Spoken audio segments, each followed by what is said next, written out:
D R bright future study centre में आपका बहुत बहुत स्वागत है। आज हम देखने वाले हैं कक्षा 12वीं का हिस्ट्री का पेपर। तो ये हिस्ट्री का पेपर आ चुका है, आप जल्दी से इस पेपर को पूरा देख लीजिएगा, है ना। तो आप इसमें जो क्वेश्चन आए हुए हैं इनको यदि अच्छे से तैयार कर लेते हैं तो आपके इसके बाहर कुछ ही क्वेश्चन जाएंगे, नहीं तो आपके इसी में से क्वेश्चन आने वाले हैं। तो चलिए हम इसके सबसे पहले वैकल्पिक क्वेश्चनों को जल्दी से पढ़ लेते हैं। तो हड़प्पा लिपि लिखी जाती थी तो कैसे लिखी जाती थी, किस ओर से किस ओर की तरफ लिखी जाती, तो बाएं से दाईं ओर लिखी जाती। ऑप्शन ए हो जाएगा इसका सही जवाब। दूसरा है अर्थशास्त्र के रचयिता कौन है। अर्थशास्त्र के जो रचयिता हैं उनका नाम है कौटिल्य। किसने रची थी ये अर्थशास्त्र, किसने लिखी थी, कौटिल्य ने। ऋग्वेद में कितने देवताओं का उल्लेख मिलता है, तो ऋग्वेद है जो उसमें कितने देवताओं का उल्लेख मिलता है, किन देवताओं का, किन देवताओं का उल्लेख मिलता है। तो इसका जो सही जवाब है उपरोक्त सभी इंद्र, अग्नि और सोम, इन सभी का जो है उल्लेख मिलता है ऋग्वेद में। आगे चलते हैं। तो आगे जो अपना क्वेश्चन है ये देख सकते हैं। चौथा नंबर जो क्वेश्चन है आपका, पोरज भूमि से आप क्या समझते हैं। तो इसका जो है राइट आंसर हो जाएगा, केवल राइट बताते जाता हूँ मैं, है ना। तो इसका जो राइट आंसर हो जाएगा, जिसमें हर वर्ष खेती होती है उसको क्या बोलते हैं, पोलज भूमि कहते हैं, जिसमें हर वर्ष खेती होती है। सूबा विद्रोह की शुरुआत कहाँ से हुई थी, जो सूबा विद्रोह हुआ है उसकी शुरुआत कहाँ से हुई थी, तो इसका राइट आंसर हो जाएगा पूना। अगला जो क्वेश्चन है छठवां है, सभी विद्रोहियों का एक सामान्य लक्ष्य क्या था। तो जो सामान्य लक्ष्य था उनका क्या लक्ष्य था, तो इसका राइट आंसर हो जाएगा लगान में कमी की जाए, ये उनका सामान्य उद्देश्य था। अगला है क्वेश्चन रिक्त स्थानों की तरफ है, तो रिक्त स्थानों की पूर्ति कीजिए। मेसोपोटामिया के कई लेख में खालिस्तान को नाविकों का देश कहा जाता है। तो मेसोपोटामिया के कई लेख में खालिस्तान को नाविकों का देश कहा जाता है। तो इसका जो राइट आंसर हो जाएगा वो हो जाएगा मेलुहा, है ना। मेलुहा को नाविकों का देश कहा जाता है। अगला देखिए, दूसरा नंबर है जो प्रभावती गुप्त की शादी खालिस्तान राज परिवार में हुई थी। तो किस राज परिवार में हुई थी, तो इसका जो राइट आंसर हो जाएगा वाक, है ना, वाकाटक। किस राज परिवार में हुई थी, वाकाटक, याद रखिएगा। अगला देखिए, ऐसी महिलाएं जिन्होंने निवारण प्राप्त कर लिया खालिस्तान कहलाती हैं। ऐसी महिलाएं क्या कहलाती हैं, जिन्होंने निवारण प्राप्त कर लिया। तो ऐसी महिलाएं भिक्षुणी क्या कहलाती हैं, भिक्षुणी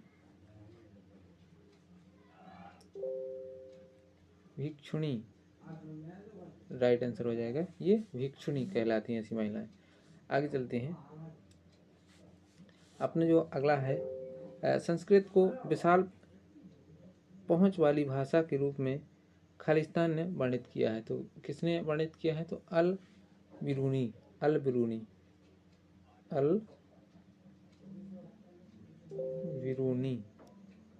ये इसका राइट आंसर हो जाएगा। वावकड़ी का है इसमें, है ना। आगे देखिए, चावल की खेती के लिए प्रतिवर्ष 40 इंच से खालिस्तान वर्षा आवश्यक थी। 40 इंच से कितने इंच तक, तो इसका जो राइट आंसर हो जाएगा आपका अधिक, है ना। 40 इंच से अधिक, इसमें अधिक भरना है।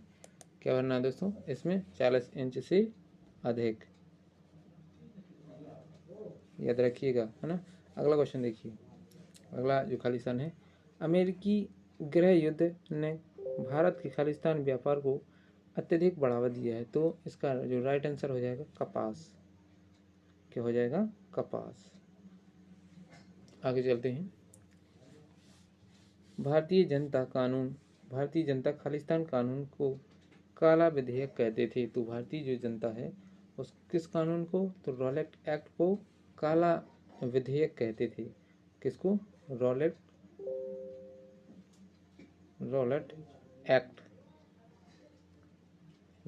एक्ट को क्या मानते थे, वो काला विधेयक मानते थे। आगे चलिए, अब चलते हैं रिक्त इसमें जोड़ियों की तरफ। तो जोड़ियों में किसको कौन से मिलाना है, तो इसका जो राइट आंसर हो जाएगा पहले का आपको ई से मिला देना है। थोड़ा पूरा दिखा देता हूँ ना, पूरी की पूरी जो जोड़ियाँ हैं ये इस प्रकार से देख सकते हैं। तो पहले का ई से मिलाना है ना। अल बिरूनी को उज्बेकिस्तान से मिला देना है ना। और जो है कृष्णदेव राय, जो कृष्णदेव राय हैं तो तुलुक वंश का प्रतापी राजा था। ये क्या था, तुलुक वंश का सर्वाधिक प्रतिष्ठित राजा था। ये देख सकते हैं तुलुक वंश का सर्वाधिक प्रतिष्ठित राजा था। ये कौन, कृष्णदेव राय। चाचर, ये चाचर क्या है, तो चाचर का आपका जो राइट आंसर है वो भूमि का प्रकार है। एक चाचर एक भूमि का प्रकार है। महालवाड़ी बंदोबस्त, महालवाड़ी बंदोबस्त, तो ये इसका राइट आंसर हो जाएगा उच्च उत्तर भारतीय राज्य में है। ये कहाँ पर है, उत्तर भारतीय राज्य में, ये इसका हो जाएगा। दांडी मार्च, तो दांडी मार्च तो आपको पता ही है कि 1930 में हुई थी। इसके बाद लास्ट जो बचता है अपना पंडित जवाहरलाल नेहरू, तो इसका संघ संविधान समिति के अध्यक्ष रहे हैं ये। आगे चलते हैं। प्रश्न है अब एक शब्द में उत्तर असत्य सत्य पूछे गए हैं, है ना। तो इसका जो है हड़प्पा सभ्यता को का सबसे पहले खोजा गया था शहर लोथल था। जो हड़प्पा सभ्यता में सबसे पहले जो खोजा गया शहर था तो क्या था, लोथल। ये गलत हो जाएगा। आगे देखिए, नेपोलियन की तुलना समुद्रगुप्त से की जाती है, ये सही है, इसका राइट आंसर हो जाएगा ये। धर्म शास्त्रों में 5 प्रकार के विवाह का वर्णन किया गया है, तो इसका जो ये गलत हो जाएगा, रॉन्ग हो जाएगा। नालंदा विश्वविद्यालय की स्थापना कुमारगुप्त प्रथम ने की थी, इसका ये राइट आंसर हो जाएगा, है ना। तो ये चौथा राइट हो जाएगा। फिर आगे चलते हैं। चिश्ती सिलसिले की स्थापना निजामुद्दीन औलिया ने की थी, तो निजामुद्दीन औलिया ने की थी, ये आपका रॉन्ग आंसर हो जाएगा। लास्ट है अपना छठवां, जमीन की प्रमुखता 2 किस्में होती हैं, तो इसका ये भी क्या हो जाएगा, रॉन्ग आंसर। जमीन की 2 किस्में नहीं होती हैं। आगे चलते हैं एक शब्द में उत्तर की तरफ। तो एक शब्द में जो उत्तर हैं आपके कुछ इस प्रकार से हैं।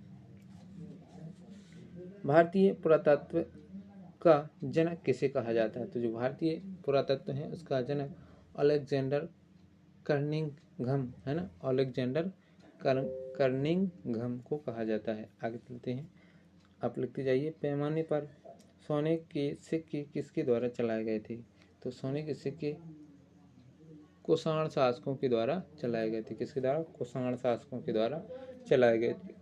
कुषाण शासकों के द्वारा चलाए गए थे किसके, सोने के सिक्के। महाभारत किस भाषा में लिखा गया ग्रंथ है, तो जो महाभारत है वो किस भाषा में लिखा गया ग्रंथ है, तो इसका जो राइट आंसर हो जाएगा संस्कृत भाषा में लिखा गया ग्रंथ है।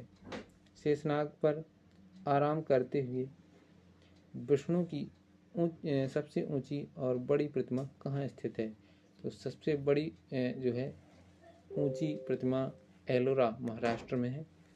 भगवान श्री विष्णु जी की जो है सबसे बड़ी शेषनाग पर विराजमान है वो, और सबसे बड़ी जो प्रतिमा है वो कहाँ है, एलोरा महाराष्ट्र में है।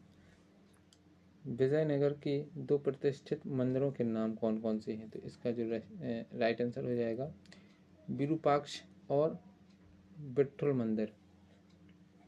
सीमांत गांधी कौन थे, तो सीमांत गांधी अब्दुल गफ्फार खान थे, अब्दुल गफ्फार खान। लास्ट है आपका, संविधान की धारा 17 क्या घोषित करती है, तो संविधान की धारा 17 अस्पृश्यता का अंत को घोषित करती है, अस्पृश्यता का अंत। बाकी ये क्वेश्चन आप देख सकते हैं, है ना। फाइनेंस क्या है, कौन था, ये कहाँ, फाइनेंस क्या है, ये कहाँ मिलते हैं, सिंधु घाटी सभ्यता की 2 विशेषताएं लिखिए। भारत में आने से पहले इब्न बतूता कौन सी यात्रा कर चुका था, ये इस प्रकार के बहुत ही ज़्यादा जो है आपके देखिएगा, इसमें से अधिकतर एग्ज़ाम में आपके क्वेश्चन आने वाले हैं, तो इन क्वेश्चनों को आप अच्छे से पढ़ लीजिएगा। वीडियो काफ़ी लंबा बन जाएगा यदि मैं सभी क्वेश्चन से आपको पढ़ के बताऊंगा। तो ये देखिए, हीनयान और महायान में अंतर लिखिए।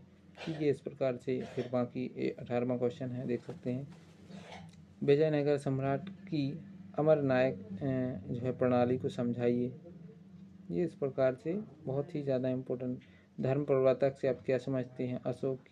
अशोक ने बौद्ध धर्म के प्रचार के लिए कौन कौन से कार्य किए, है ना। भक्ति आंदोलन के प्रभाव का वर्णन कीजिए। ये इस प्रकार भारत छोड़ो आंदोलन और जन आंदोलन को क्यों कहलाया, इसको जन आंदोलन क्यों कहा गया, है ना। बाकी हड़प्पा सभ्यता से ये आप देख सकते हैं मानचित्र में दर्शाने के लिए आएगा। एक मानचित्र आपको ज़रूर आएगा, है ना, याद रखिएगा। तो एक मानचित्र आपको अच्छे से सीख लेना है कि कहाँ पर हड़प्पा सभ्यता से रिलेटेड जो भी जो है क्वेश्चन आएंगे मानचित्र से रिलेटेड, तो आपको हड़प्पा सभ्यता और सिंधु घाटी सभ्यता के देख लीजिएगा, और कुछ नदियों के जल प्रवाह तंत्र देख लीजिएगा, है ना। यही आते हैं देखकर। ये देखिए, जैसे कि इसमें ये पूछा गया है कि ये जो विद्रोह हुए थे दिल्ली, लखनऊ और जबलपुर, अवध में, उनको मानचित्र में दर्शाई कि ये कहाँ पर है। और जैसे ये हड़प्पा सभ्यता के कुछ पुरातात्विक हैं, तो सबसे पहले जैसे ये चीज़ें कहाँ कहाँ पर हैं, ये कौन सा स्थान है, ये आपको उसमें मानचित्र में दर्शाना है। तो दोस्तों वीडियो देखने के लिए बहुत बहुत धन्यवाद दोस्तों। ये जो क्वेश्चन बताए हुए हैं इनको आप अच्छे से जल्दी तैयार कर लीजिए, ताकि आपका जो एग्ज़ाम होने वाला है आज, वो उसमें आप जल्दी से जल्दी और अच्छा से अच्छा लिख के आ सकें। तो वीडियो देखने के लिए बहुत बहुत धन्यवाद दोस्तों। मिलते हैं एक नेक्स्ट वीडियो में अगले जो है आपके पेपर के साथ, जो आपका अगला पेपर होने वाला है उसके क्वेश्चन पेपर के साथ हम मिलते हैं। तब तक के लिए बहुत बहुत धन्यवाद। आपका दिन शुभ हो।